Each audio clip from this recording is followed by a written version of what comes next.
have your tickets, please, vos tickets, s'il vous plaît. You did it already? Oui, merci. Tickets, sir? Bien, merci. Merci, madame. Merci, bonjour. Vous avez côté blanc vers le haut, merci beaucoup, bonjour. Merci. Merci. T'as vu la vitesse? Bonjour. Côté blanc, merci. Et j'ai fait avancer par là, merci. Allez, on y va. Il ne faut pas avoir peur de parler aux gens. Par ici, n'est-ce pas? Bonjour. Être dynamique.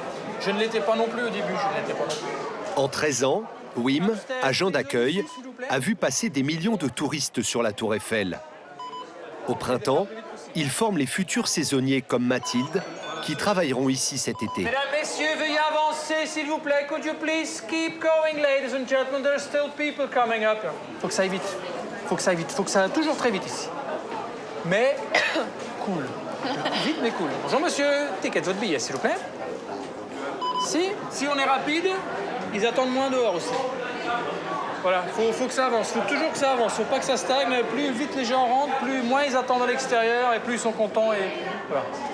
On est là pour les rendre heureux. Et elle en rend des gens heureux, la Tour Eiffel. 7 millions par an.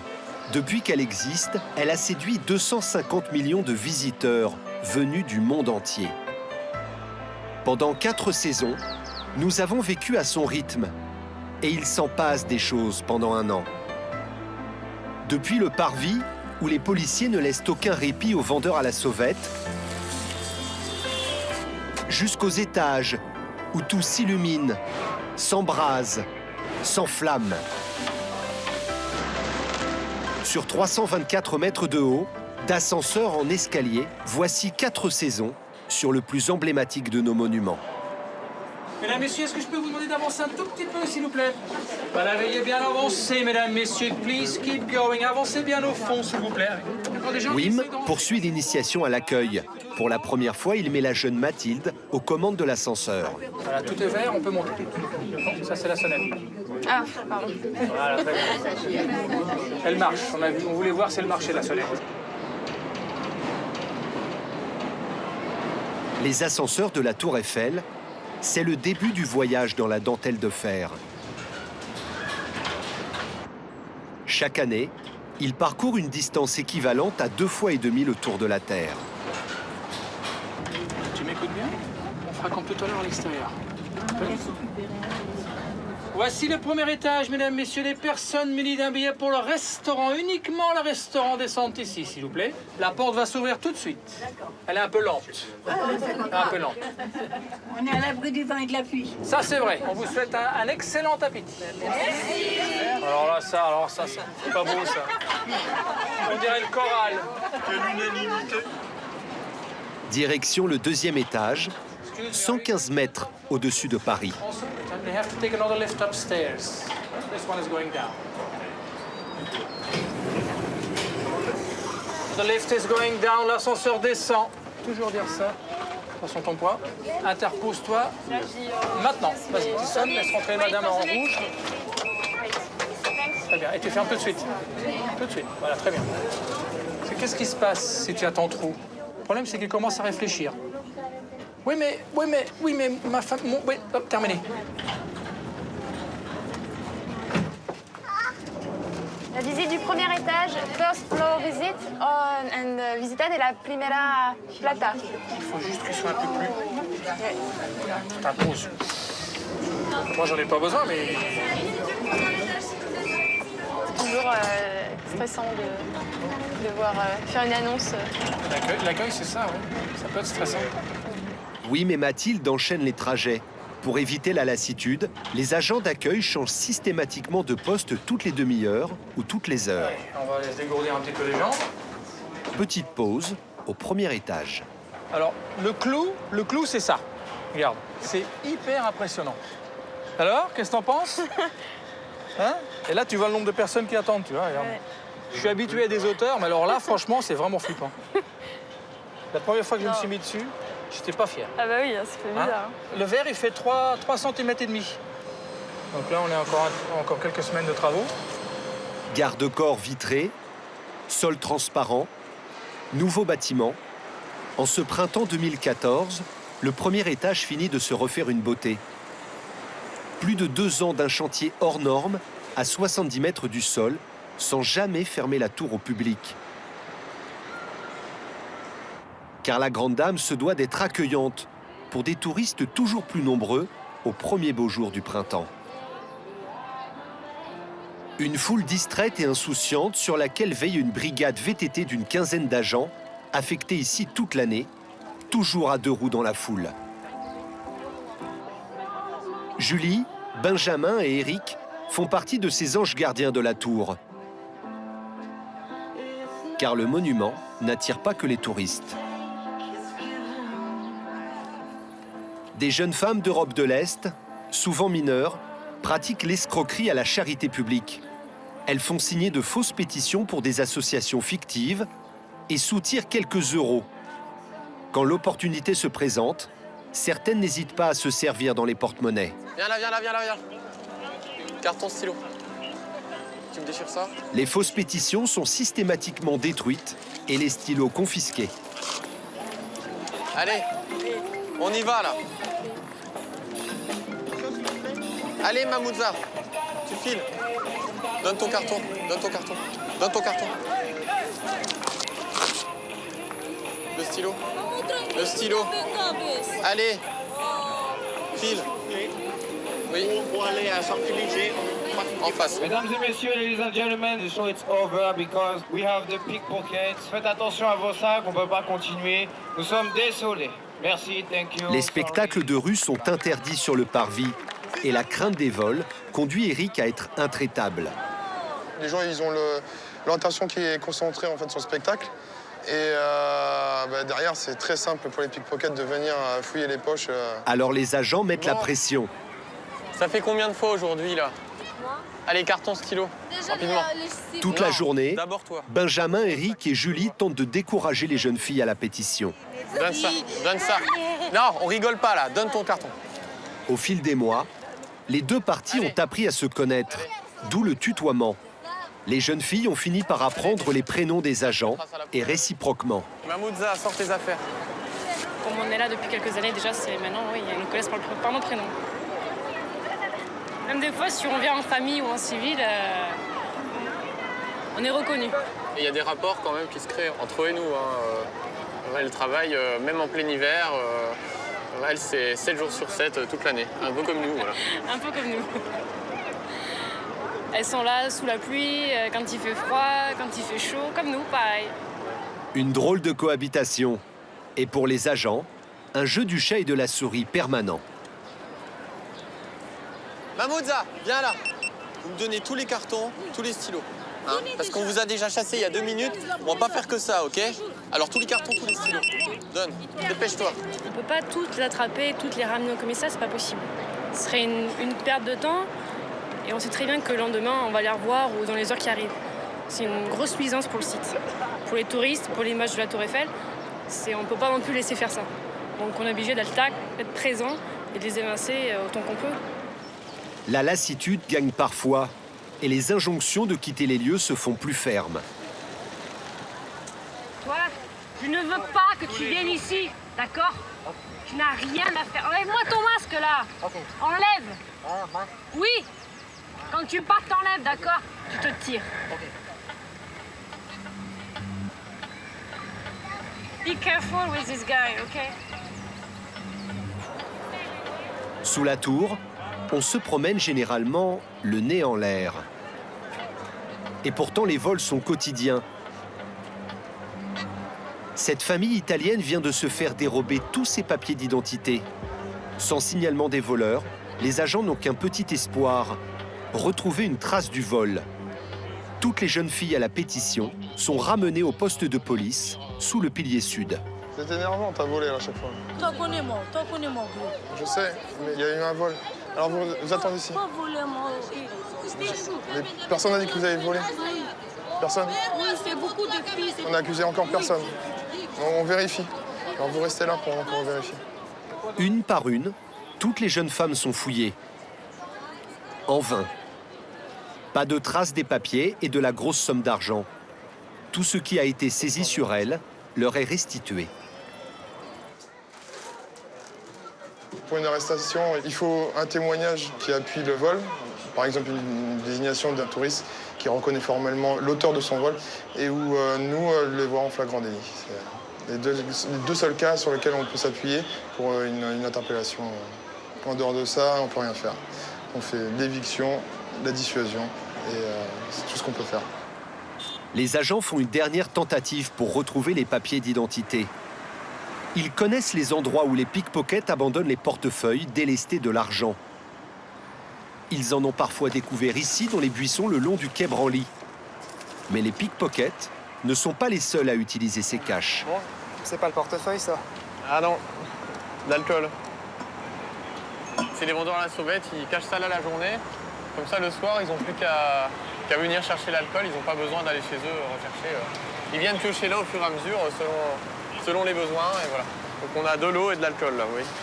Ça traîne souvent dans les égouts avant d'être sorti pour être proposé aux touristes. Donc avec toutes les saletés qui traînent à droite à gauche, même dans les buissons, il y a des rats et tout.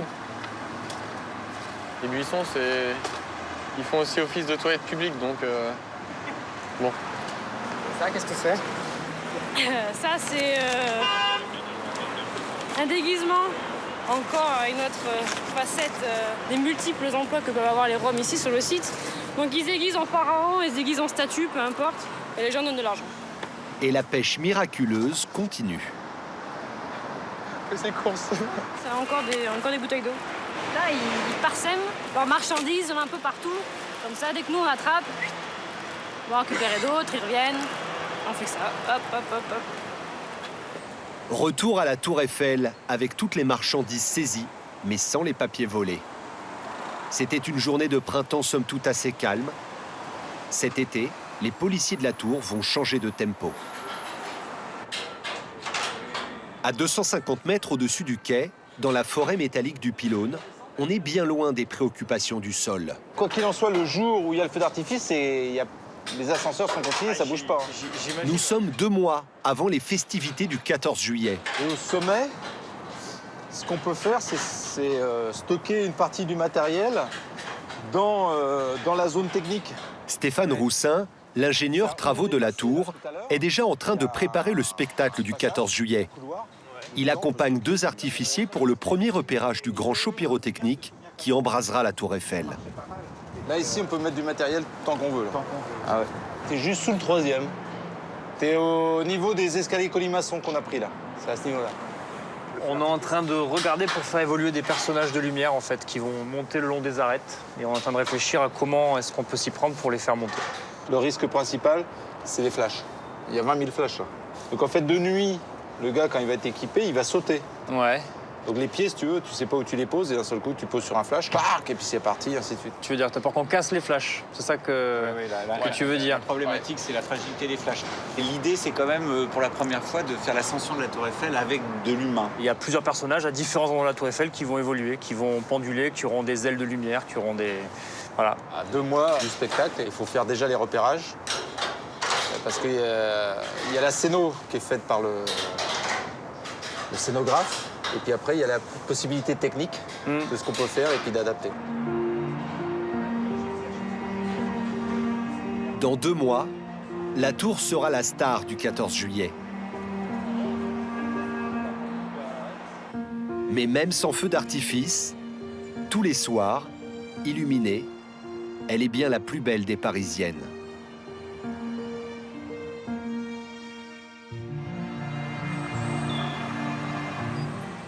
À 6 h du matin, la belle endormie est plongée dans l'obscurité. Mais le petit monde de la Tour Eiffel est déjà sur le pont.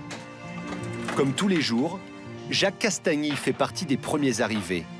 Ah super, vous avez commencé, c'est bien. Voici son domaine, les boutiques de souvenirs.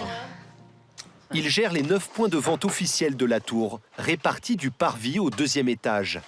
En pleine saison, ils écoulent chaque jour 4,5 tonnes de souvenirs estampillés Tour Eiffel. Tous les matins, les boutiques doivent être achalandées avant l'arrivée des premiers touristes. Vous avez du stock de gélifiés. Vous allez passer une commande énorme, d'accord? Parce que là, le temps que ça arrive, Des gélifiés, ça fait partie des meilleures ventes de la tour. C'est les petites tours Eiffel de toutes les couleurs là, qui sont en rayon. Et elles marchent très bien, celles-ci. On se fait livrer tous les jours, tous les matins. Et dans la journée, c'est fini. Donc on doit réceptionner le matin de 6h à 9h. Et c'est pas possible d'être livré dans la journée? Pas du tout. Alors déjà pour la bonne raison que le monument est ouvert. Et puis, on n'aurait pas l'accès. Il y a trop de monde, que ce soit sur les coursives, que ce soit à l'extérieur, pour passer les palettes. Et on gênerait vraiment trop la clientèle, le flux. Et là, c'est les fameuses petites boules de neige qui arrivent. Le grand classique. Quelques minutes avant l'ouverture, tous les souvenirs sont en rayon. Il ne reste plus qu'à évacuer les emballages. Jacques Castagny et ses équipes auront travaillé 3h30 non-stop. Pas vraiment le temps pour contempler l'aube qui se lève sur Paris. À 9h30, les premiers touristes sont prêts à monter. Merci. Upstairs, navire qui est en dessus. Bonjour madame. Premier touriste. Premier client pour les boutiques de Jacques Castagny. Je vous donnerai un coup d'œil dans la vitrine. Il y a des petits blocs qui sont tombés. Alors, vous les remettez pour que ce soit joli. Rien ne lui échappe. Je trouve que c'est pas très beau d'avoir mis ça sur les côtés, mais bon. Là, il y a un code barre encore à l'envers. Bon, ça, c'est des petits détails, mais je trouve que c'est pas joli. Ça, là, ça a bougé, il faut le remettre en place. Il faut recharger aussi, il manque des tours Eiffel là. Une mise en place irréprochable, c'est plus de marchandises vendues.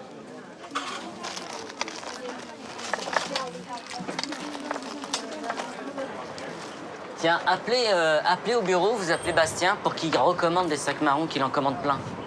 Ah, vous êtes gentil. Pour Jacques Castagny, plus il y a de visiteurs, plus il y a de clients. Il faut qu'il y ait du monde, hein. C'est le but du jeu, hein. Mais là, c'est bien, il y a pas mal de monde, hein. Regardez, ça va jusqu'au quai. C'est bon signe, ça? Ah oui, ça, c'est bon signe.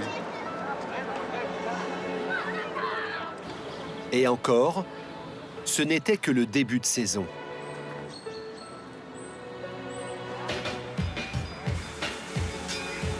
Avec l'été, arrive la foule des grands jours. Jusqu'à 32 000 visiteurs par jour.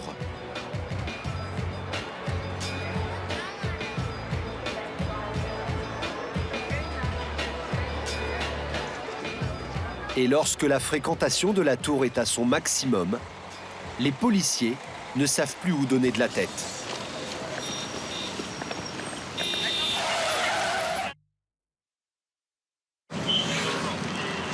L'été bat son plein sur la tour Eiffel et les agents en VTT font ce qu'ils appellent une poussée. Lorsque les vendeurs à la sauvette se rapprochent trop du parvis, ils les chassent.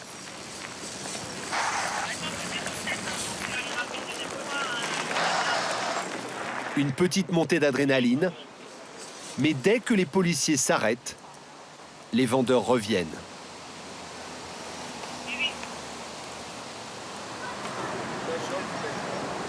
Là, ils attendent qu'on parte. C'est en stand-by.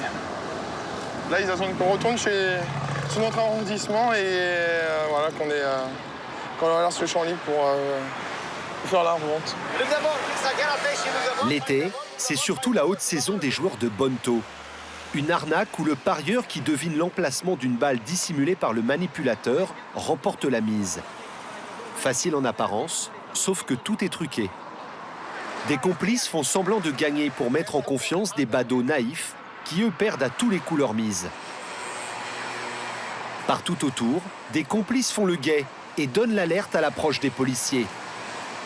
Le manipulateur fait disparaître ses accessoires, gobelets, balles ou palets, et la bande se disperse. Oh, viens voir. Venez voir là. Venez. Oh. Viens là. Oui, bien sûr. T'as des palais sur toi? Tu faisais quoi sur le pont? Bonto. Alors, Eric, Julie et Benjamin repoussent les joueurs présumés de Bonto loin du parvis de la tour. Allez les Bonto. Allez, on y va. Tout de suite. Tout de suite. On ne veut pas vous voir sur le parvis, on ne veut pas vous voir. Ouais, tu le sais. Nulle part. Les Bonto, on y va là. Allez, on y va. Vous circulez, s'il vous plaît. Par là-bas. Allez, on y va là. Par là, tout droit. Par là. Non, en face. En face. Allez faire un tour. J'ai demandé à ta copine, elle n'a pas voulu te réveiller. Ouais, allez, vas-y. Tu vas là-bas. Qu'est-ce qu'on t'a dit là? Maintenant, tu dégages. Allez, par là. Allez, on y va aussi là. Vous avez fait partir combien de personnes à peu près? Vous les voyez, ils sont tous en face. Il y en a entre 50 et 100 personnes. C'est eux qui font le plus d'argent, plus que les Roumaines à la pétition, plus que les Soviets, naturellement. Eux, ils peuvent faire plusieurs milliers d'euros en une journée. Juste avec les jeux de Bonto. Vous voyez, voilà un Bonto encore en attente, en pause casse-croûte. Et il va se mettre avec les autres dans l'herbe, au soleil. Et puis dès qu'on va tourner le dos, il va se remettre à travailler. Vous voyez, tous les gens sur les bancs, le long sur le muret, là, tout ça, c'est des Roms qui attendent de jouer au Bonto. Et là, bon, il y a ces individus-là, mais sur le champ de Mars, vous en avez encore au moins 50. Sur le pont, vous en avez peut-être encore une vingtaine. Ils sont partout, hein, c'est une toile d'araignée. Donc nous, on pousse là, mais pendant ce temps, ça travaille d'un côté. Et c'est sans fin. Messieurs, dames, Bonto, on est fatigués de vous voir. Nous vous invitons à quitter les lieux. Merci. Toute la journée, les anges gardiens de la tour tentent ainsi d'éloigner du monument les indésirables. À la nuit tombée, l'obscurité chasse les joueurs de Bonto, mais pas les vendeurs à la sauvette. Fais le pousser rapide.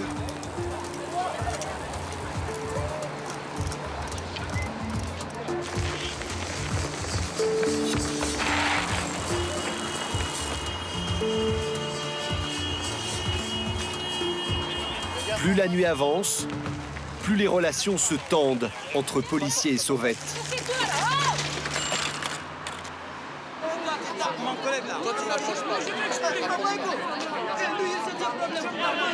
Là, il fait beau, il fait bon, ils ont de quoi vendre, ils ont de quoi faire leur business ce soir. Là, comme on est toujours là, ils ont les boules, quoi. Parce qu'on entrave un peu leur business. Et du coup, la pression, elle monte, parce que nous, on les poursuit. Ça plaît pas, ça leur plaît pas. Dégage. Non, vous avez confondu pour moi. Ce que t'as pas compris, c'est que t'es là depuis 10 ans, mais t'as pas le droit d'être là depuis 10 ans. T'as compris ça? Ok? Là, c'est écrit police. Personne. Allez, vas-y, on circule. Allez-y. Allez-y. On a essayé d'en interpeller un dans le buisson. Là, ils nous ont encerclés avec les cerceaux. Ils voulaient nous frapper avec les cerceaux. Les insultes. Les soirs d'été, comme ça arrive. Ouais, parce qu'ils sont nombreux. On n'a pas le bon rapport, quoi. 2 contre 12 ou 16. Là, on a calmé le jeu pour ce soir. Et ils vont juste attendre qu'on parte pour revenir.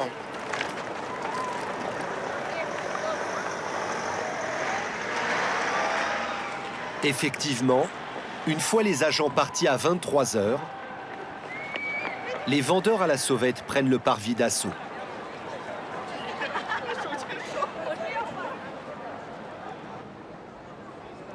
Cette nuit-là, à la veille du 14 juillet, la tour commence à prendre des couleurs. Depuis déjà 3 nuits, une cinquantaine d'artificiers, artistes, éclairagistes, cordistes sont au travail. Ce soir, répétition générale. En fait, c'est les antennes qui nous emmerdent là maintenant. L'ingénieur travaux de la tour, Stéphane Roussin, est associé à la manœuvre. À ses côtés, cet artiste acrobate va être l'une des stars du spectacle du 14 juillet. D'accord, ok. Il y aura un pré-top, comme ça je me mettrai en position. Et le top départ pour moi, c'est l'interrupteur. On me dit top départ, j'allume. Dès que je m'allume, tu donnes le feu vert à Bab. Excuse-moi, ça fait quoi quand vous allumez? Ça fait ça. Il est tout beau, il brille de... Faut des lunettes de soleil.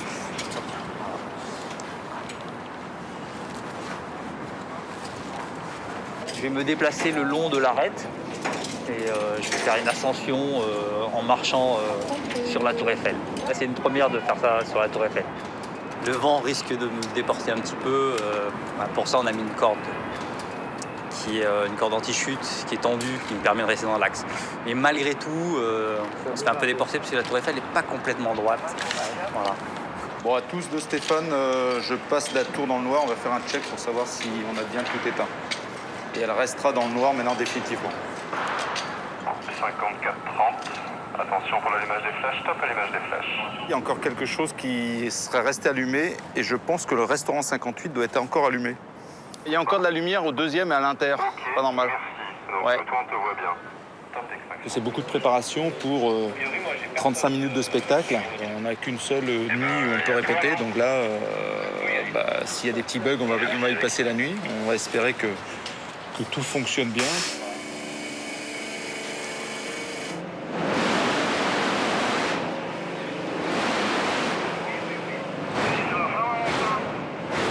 Les générateurs de flammes partent au quart de tour. Répartis sur le toit du premier étage, ils font grimper la température en quelques secondes. Stéphane Roussin est inquiet. Le système de détection incendie n'a pas été désactivé et il craint que les alarmes se déclenchent.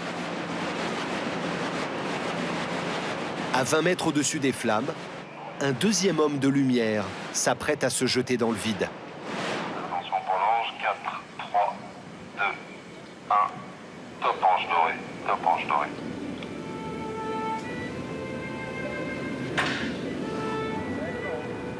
T'en es où là 25 secondes.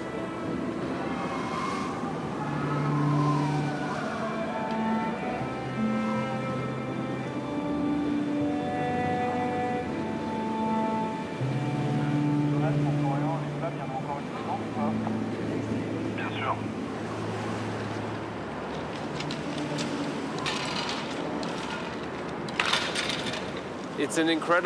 Il y a une vue incroyable de ce côté parce qu'on est à 100 mètres au-dessus du sol.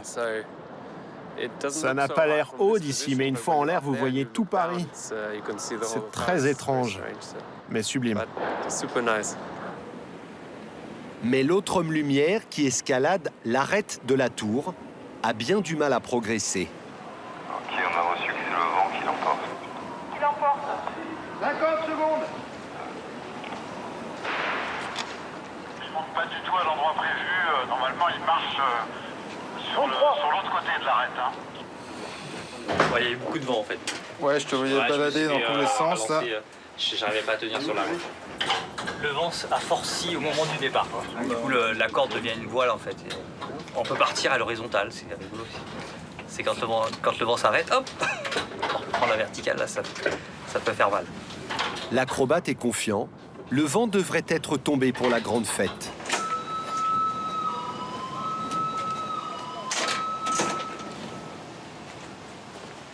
C'est sympa là, les jeux de lumière sur la tour. Là, le public va avoir un très très beau spectacle. Pour le 14 juillet, ça va être magnifique.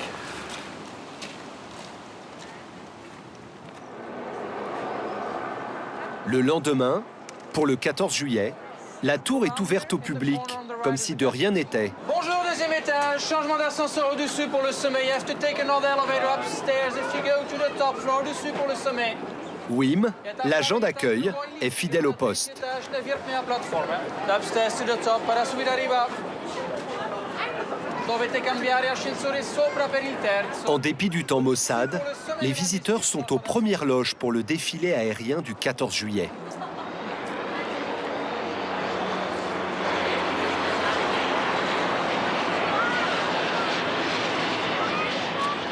C'est magnifique. On voit les hélicoptères, on voit les avions, on voit des gens heureux. On a beau leur parler, ils ne nous écoutent même pas. On leur demande d'avancer, ils ne nous écoutent pas, mais c'est pas grave. Donc non, là, ils sont émerveillés. Et alors, vous pensez que ça va être facile de déloger d'ici?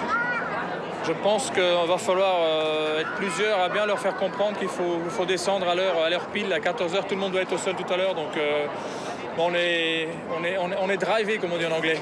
On est prêt. Car à partir de 14h, Stéphane Roussin aura besoin d'une tour vide pour que les artificiers travaillent. Après seulement 4 petites heures de sommeil, il s'assure que les générateurs de flammes ont été convenablement stockés après les répétitions de la nuit.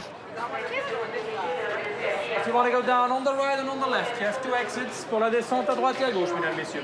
13 heures, l'accès au sommet est fermé. Wim gère les descentes au 2e étage.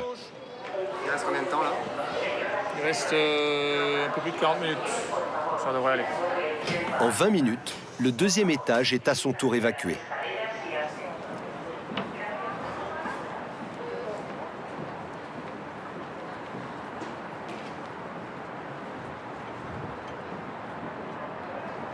Vérifier si personne n'est caché.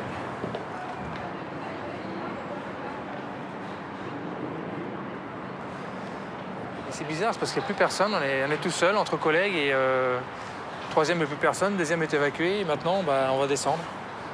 Et puis c'est fini pour aujourd'hui. Et c'est pour le 2e étage. 2e étage évacué.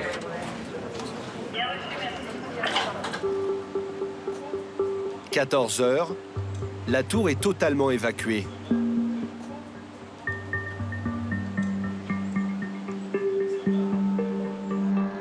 Les matières explosives peuvent arriver. Tous les engins pyrotechniques vont rejoindre leur emplacement précis dans les structures de la tour. Les artificiers ont 9 heures pour tout installer.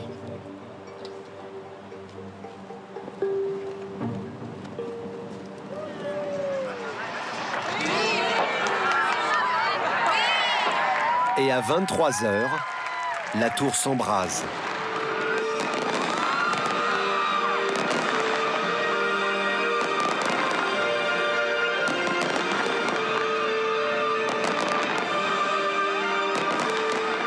Cette fois, pas un souffle de vent pour entraver la marche de l'homme de lumière. Ni celle de l'ange, qui oscille au milieu des flammes.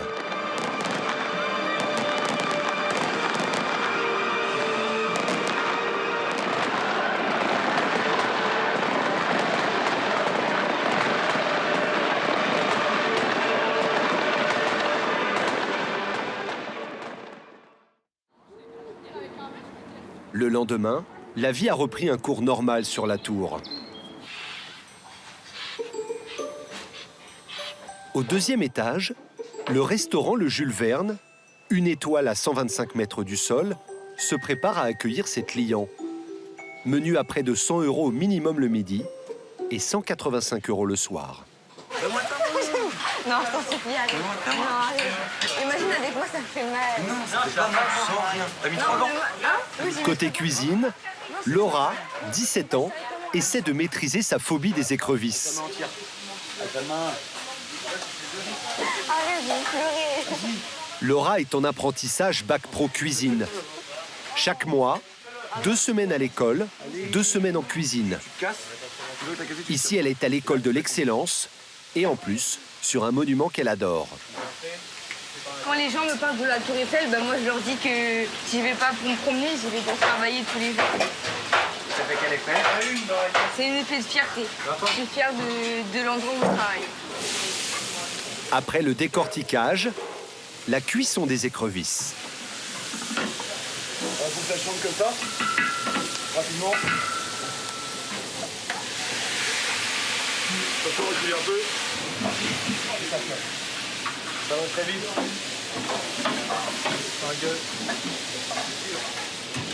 Merci. Le flambage n'a pas échappé à Jamie Brouet, le grand chef du Jules Verne. Et pour cause. La détection incendie vient de se mettre en route. Tout flambage est interdit. Aucune flamme sur la tour, les tables de cuisson sont électriques. Et ce n'est pas la seule contrainte pour cuisiner à 150 mètres au-dessus du sol. Là, on a une toute petite cuisine, on a une cuisine de 38 mètres carrés. Donc, remplie de recoins, on a des panneaux qui sont un peu obliques, comme vous pouvez le voir. Là, on est complètement imbriqué dans la Tour Eiffel. On suit le pied de la Tour Eiffel et donc juste derrière, vous avez l'armature de la dame. Donc là, interdit de pousser les murs. On voulait agrandir. Aucune possibilité. On va préparer pour faire le foie gras. Avant le service, le chef forme Laura à son nouveau poste. Donc on a mis tous les fruits à mariner au vinaigre. Depuis qu'elle est arrivée ici, Laura travaille au garde-manger. c'est-à-dire aux préparations froides. Oui. On va mettre quelques copeaux de radis pour donner un petit peu de croquant. Pour la première fois, elle va être chargée de dresser au millimètre près les assiettes de foie gras. À l'envoi, on mettra la brioche. On la toast des deux côtés, hein, t'as vu? Oui. Tu peux goûter si tu veux. Oui. Pour te rendre compte de ta saveur de tous les produits.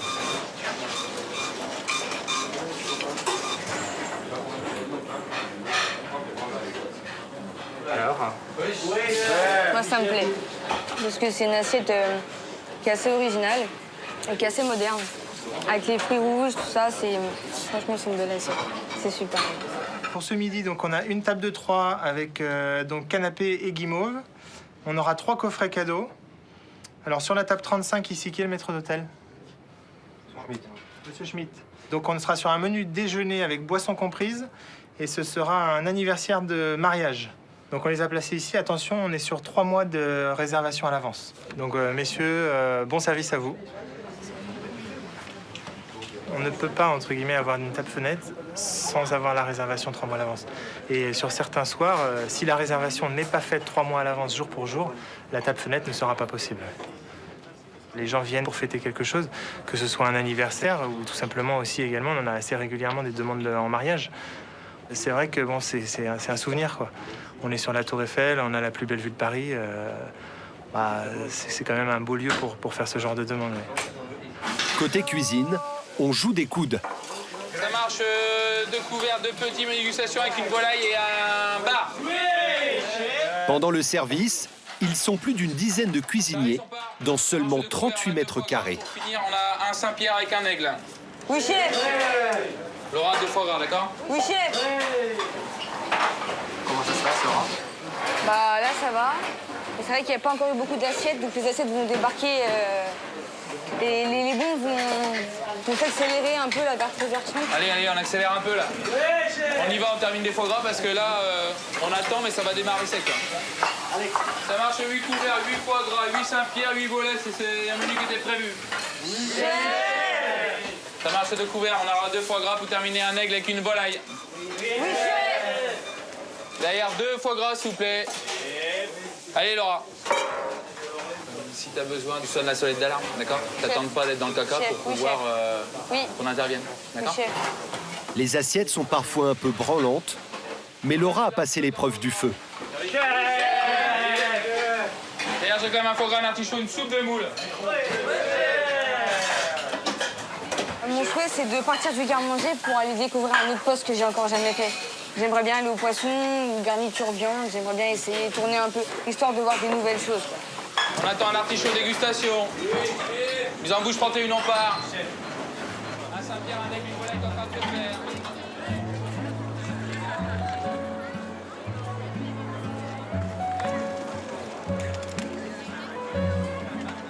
L'été s'achève. Avec l'automne, les touristes sont un peu moins nombreux.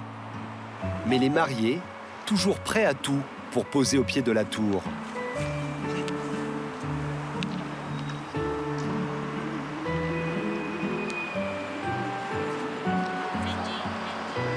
L'été fini, c'est aussi l'achèvement des gros travaux du premier étage. Le parvis est désormais libre. Restent les finitions. Un tout nouveau pavillon abrite le plus grand magasin de souvenirs de la tour. Le navire amiral de Jacques Castagny, le responsable des boutiques. J'ai l'impression que c'est toujours en travaux ici. Ça fait pas mal de temps. Je crois que j'ai toujours connu en travaux, moi. Bon, je ne suis pas là depuis si longtemps que ça. Ça fait 5 ans que je suis là, mais bon, elle a toujours été en travaux pendant cette laps de temps. Ils ont tout refait. Ils ont refait le bâtiment de réception, là. Ils l'ont complètement rasé, reconstruit, avec une nouvelle architecture, comme maintenant. Ils ont rasé aussi celui-ci. Ils l'ont complètement refait. C'est magnifique, hein. C'est une belle réalisation. Ce qui se produisait auparavant, les gens montaient au 2e étage, visitaient le 2e étage, faisaient l'ascension. Et puis ensuite, au niveau du 1er étage, eh bien, on n'avait pas grand monde de toute façon. Le 1er étage n'est pas tellement visité. Et donc le fait d'avoir fait des nouveaux bâtiments, ça attire davantage de monde. Monsieur Castagnier est donc ravi de sa boutique du premier étage. En revanche, sur le parvis, les choses se présentent moins bien en ce début d'automne. Les vendeurs à la sauvette sont revenus en force.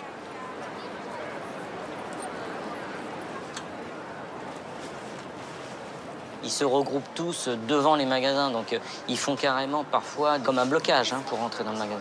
C'est embêtant, puis il y en a beaucoup là en ce moment, donc ils viennent ici, et puis sur l'autre magasin qui est du côté du pilier ouest, où là il y en a des fois, parfois il y en a, ça va jusqu'à 20, 25 personnes, où ils font barrage malgré tout. Bon, ça c'est embêtant quand même. Pour les agents de police en VTT, la situation n'est pas tenable. Et amenez là, les sauvettes. Les gens ils peuvent quasiment plus passer sur le trottoir. La course-poursuite s'engage.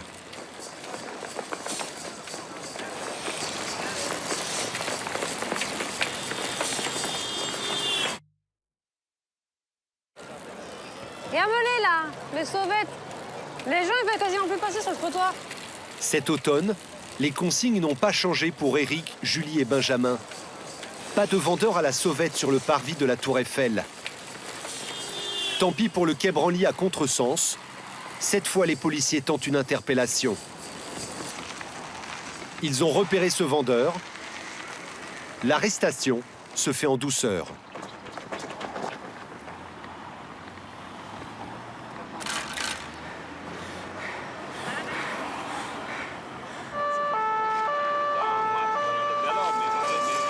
Ah, il en fallait un, c'était toi. Non,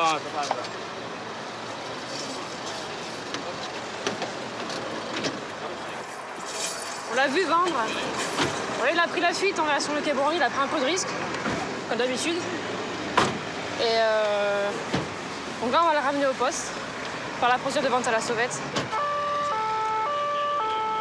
Ça les dissuade pas beaucoup en fait. Toi, il nous l'a dit.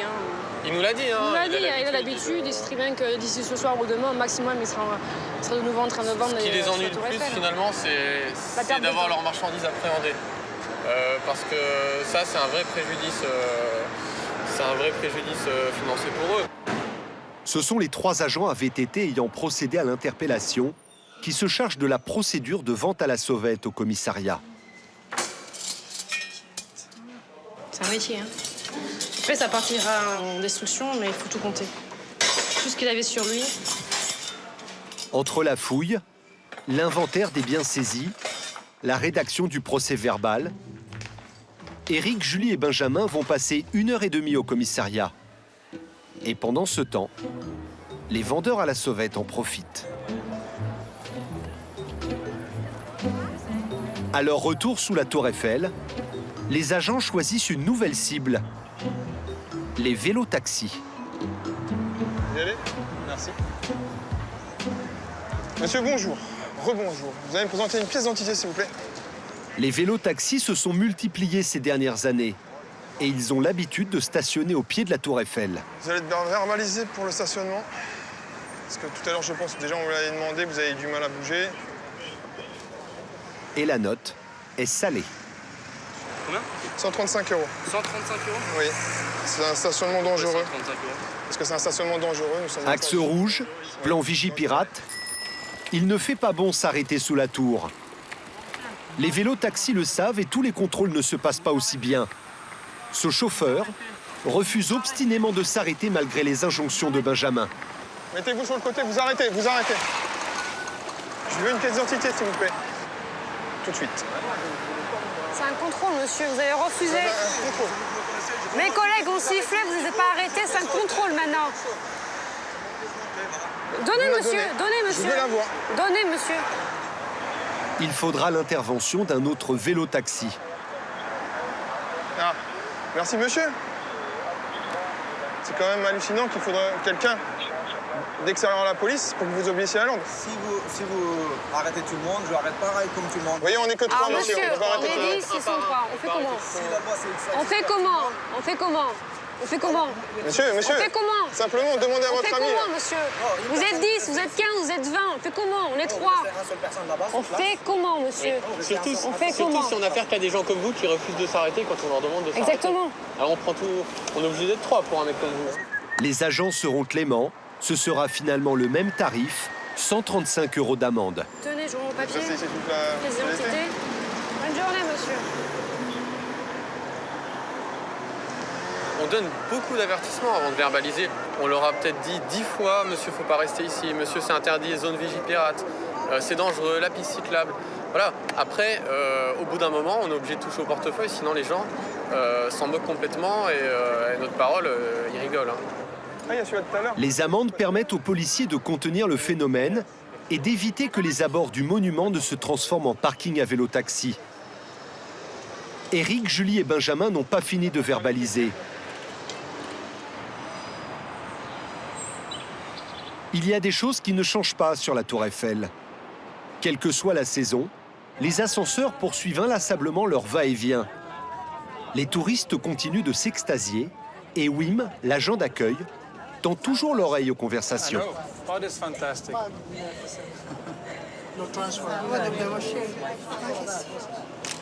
Je suis en train d'écouter ce que les gens parlent pour pouvoir adapter mes annonces. Et alors, ça sent quoi, non? Italien, espagnol, américain, j'ai du russe aussi, et arabe, mais là, malheureusement, je ne vais pas pouvoir le dire. Voici le deuxième étage, mesdames, messieurs. Tout le monde descend ici pour le sommet. Vous allez devoir changer d'ascenseur. En langage Tour Eiffel, Wim peut se faire comprendre en 8 langues. Het eerste diep is wel interessant voor te zien, hoor. Veel dingen. Je hebt een glasplatform waar je helemaal door kunt kijken. Hè. Het is heel nieuw. Voici la visite du premier étage, mesdames, messieurs. If you want to visit the first floor, you can do it now. La visite à la primera planta. Vous trouverez les boutiques, le bar, le restaurant, l'exposition, le musée, le film et la plateforme en verre. C'était des Flamands de la côte belge, d'Ostende. Ce qui est drôle, c'est que quand on est là, on écoute vraiment, on entend les conversations, on entend tout. De tout. Des fois aussi des jeunes qui se moquent de nous, mais et quand on leur répond dans leur langue, ils s'étaient tout de suite, ils sont étonnés. J'attends toujours la fin de la conversation pour remplacer une petite. Et là, c'est vraiment marrant. Ça.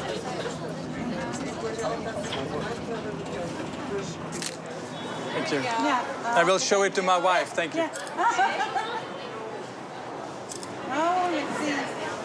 It is a pleasure. On fait partie du spectacle. On fait partie du spectacle, oui. Oui. Oui, tout à fait, oui. Mesdames, messieurs, continuez d'avancer. Could you please keep going if you go to the top floor?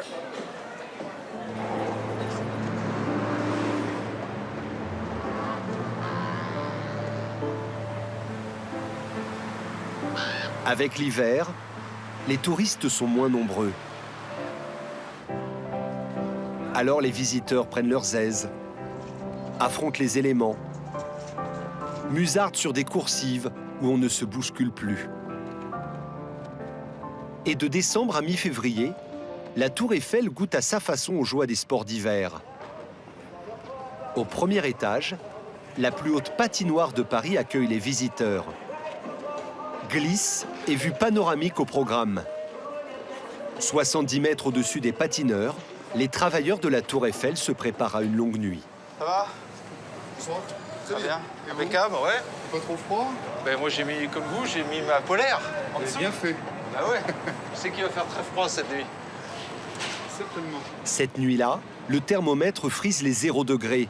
Pas les conditions idéales pour les cordistes. J'en ai de bonnes aventures. Ah bah toujours, hein. Donc là, tu fais quoi, toi, là, ici? C'est la mise en place du treuil pour la reprise de charge de la pale de l'éolienne. Ouais. Donc en fait, là... 2 éoliennes qui produiront un peu d'électricité vont être installées sur le toit du 2e étage de la tour. Ok. Le challenge de la nuit consiste à hisser leurs 8 pales de 7 mètres de long. Les cordistes mettent en place tout un système de treuil pour créer un téléphérique provisoire. Comme pour tous les chantiers dans les structures, Stéphane Roussin fait appel à des spécialistes. Ce sont des montagnards pour beaucoup, hein, qui sont habitués à travailler à la tour parce que c'est un environnement assez particulier. Là, il est 23h15, la tour n'est pas encore évacuée, donc il y a du public en dessous. Un mousqueton ou un moteur qui tombe, ça peut faire des dégâts à la fois pour la tour, mais pour le public qui est en dessous. Il faut redoubler de vigilance. Le temps que les cordistes aient fini leur installation, la tour a fermé ses portes au public. Les opérations de treuillage vont pouvoir commencer. Louis, tu mets en tension doucement la tyrolienne. La première pale est prête à être hissée. Avec ses 7 mètres de long, impossible de la faire monter par les ascenseurs. Les cordistes ont donc imaginé une tyrolienne, une corde oblique tendue depuis le sol jusqu'en haut du 2e étage. Une tyrolienne de 300 mètres dans Paris, je crois que c'est une première parce que souvent ce type d'opération se fait par hélicoptère. On voit souvent au-dessus des différents immeubles, souvent des rotations d'hélicoptères qui viennent poser des charges. Bon, là, on a décidé de ne pas perturber l'environnement des voisins qui vont dormir, hein, tous les voisins de la Tour Eiffel. Et donc, on va faire ça par une tyrolienne. Stop, stop, stop, stop. Ah, c'est parti. Ça y est, la pale voyage dans les airs. Après, elle servira à mettre l'air en mouvement. Et prochain arrêt au 2e étage. Donc, on voit les frontales en haut, là, les petits éclats de lumière blanche. Ce sont les casques des personnes qui vont recevoir la pale. La montée des pales est presque l'étape la plus simple. Presque, allez-y. Donnez encore un peu de mou et on y est. Il reste 2 mètres. Manœuvrer leurs 7 mètres dans la structure et sur l'étroite plateforme du second est plus complexe. Elle est dans le bon sens? Attention. Allez, on la tourne et on la pose, tranquille. La première est à destination. Donc ces petites sœurs vont venir côte à côte et puis ça sera parfait. Après 1 heure du matin, la tour est plongée dans l'obscurité. Le treuillage se fait à la lueur des lampes frontales.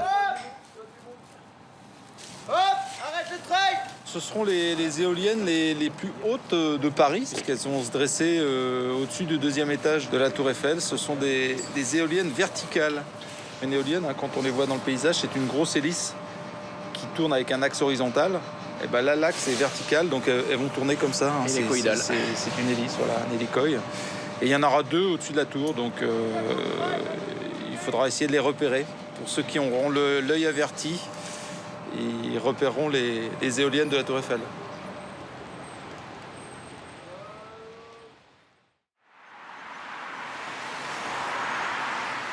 Dix jours plus tard, la première éolienne est montée sur le toit du 2e étage, à 130 mètres du sol. Avec sa petite sœur, elle devrait fournir assez d'électricité pour alimenter la grande boutique de souvenirs du 1er étage.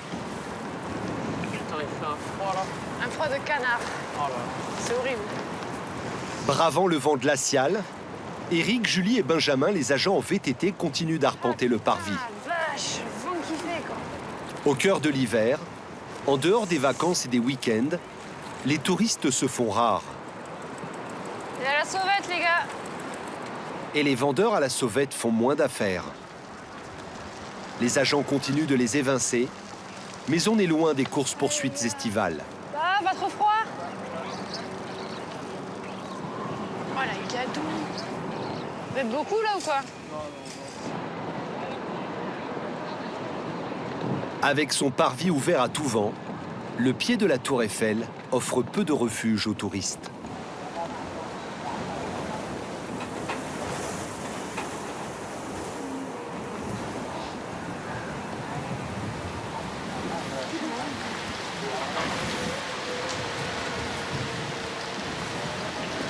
On va se rentrer à la vigie? Ouais.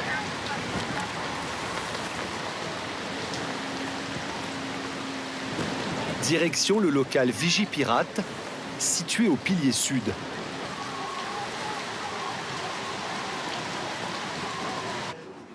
Mais le répit est de courte durée.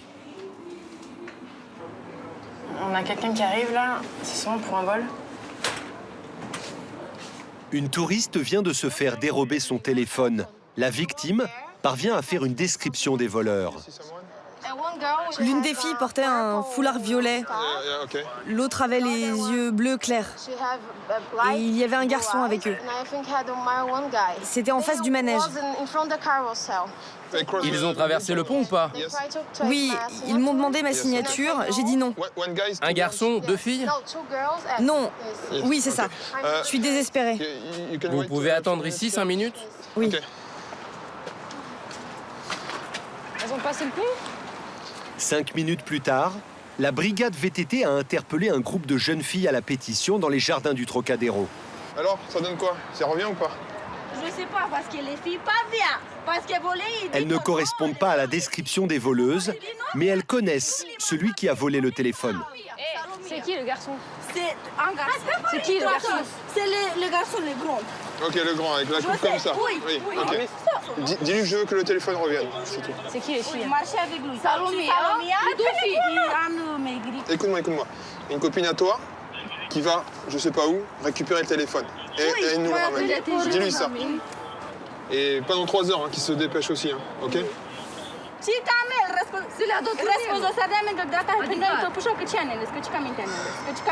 on voit qu'elles n'arrivent pas à coopérer avec nous, tant pis, on mettra une pression supplémentaire le lendemain, le surlendemain, et on les empêchera de faire leur business sur la Tour Eiffel, encore plus que d'habitude, et on leur mettra la pression. Donc c'est... Chacun met du sien, on essaye. Babouchka, elle est dans le groupe ou pas? Babouchka, c'est là... Elle est en prison? Elle est pas sortie encore? Ça parle beaucoup, mais ça agit pas beaucoup, en fait. Hein. Elle nous mène en bateau souvent. C'est un peu du grand cinéma. Chercher le portable au cas où dans les buissons. C'est ça, on a eu des renseignements caméra qui pourraient laisser supposer qu'ils se sont débarrassés de quelque chose à ce niveau-là. Des fois, on arrive à les retrouver comme ça. Bon, c'est pas une garantie non plus. Cette fois, Eric fera chou blanc. Ça va pas donner quoi que ce soit. Donc, nous, on va les relaisser partir. Mais ouais, c'est dommage, tant pis. Ok, à tout à l'heure, ciao. Les tractations ont échoué. Bon, ça n'a rien donné? Le téléphone ne reviendra pas. Mais les policiers font passer un message. Et dis-lui qu'il ne revienne pas à la Tour Eiffel, lui, parce que s'il revient, ça va mal. Ok, d'accord. Merci, Eric. Merci, Eric. Au revoir, Julie. On se fait la bise? Allez, on se fait la bise. Pendant que les policiers pédalent dans le froid, au 2e étage, au restaurant gastronomique de la Tour, la salle se prépare pour le déjeuner. En cuisine, on révise le bac. Laura s'entraîne pour son bac pro avec le chef Jamie. Épreuve du jour, la truite meunière. Là, tu surveilles ton fumet de poisson. T'as vu, ça commence à partir en ébullition et on commence à voir l'exudat du poisson qui commence à arriver. Je passe le bac au mois de juin. Je sais pas sur quel plat je vais tomber, mais ça, c'est un plat typique qui peut tomber. Donc, du coup, il faut absolument que je m'entraîne. À l'école, on n'a pas les moyens de nous acheter des poissons comme ça pour les faire. Donc, du coup, je m'entraîne ici avec le chef qui est à côté de moi. J'ai appris cette recette à l'école aussi. Et il nous arrive de faire cette recette pour notre carte. Là, tu vas encore un petit peu colorer. Après, tu vas pouvoir déglacer au vin blanc. Préparer son bac sur la Tour Eiffel, c'est insolite.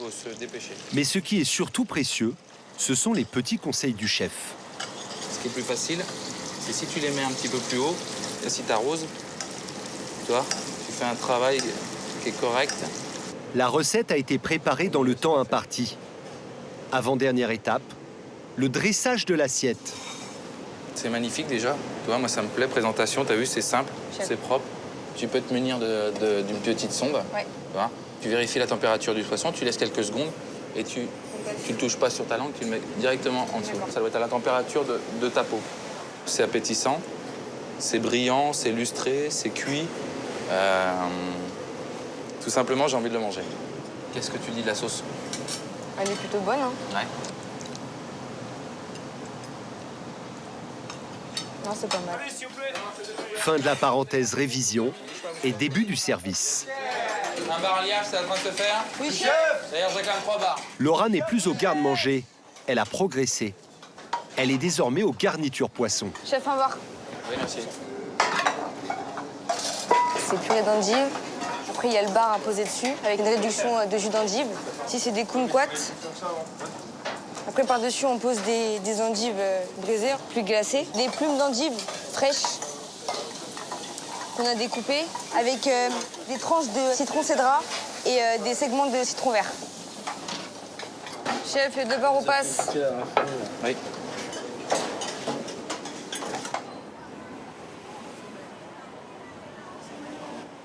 En fin de service, Laura et Léo, apprentis en cuisine comme elle, ont décidé de rattraper le temps perdu.